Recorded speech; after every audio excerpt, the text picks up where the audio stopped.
Okay, I have the positive and negative from a 12 volt DC charger. I've already programmed it. When I turn the power on, 3, 2, 1, and it switches. It'll switch for 6 seconds and then switch back. What you want to understand is that the way this switch works, whenever the relay engages, it will bridge whatever's in S1 with S2. So I've jumpered the ground with S1. I suppose it's designed that way. You could choose to jumper the positive with S1. But for simplicity, I've jumpered the ground with S1.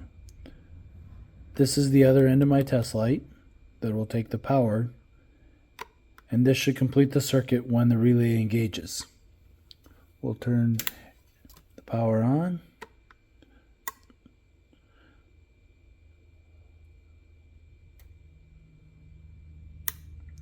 On for 3 seconds and off for 6, because that's what I've programmed it to.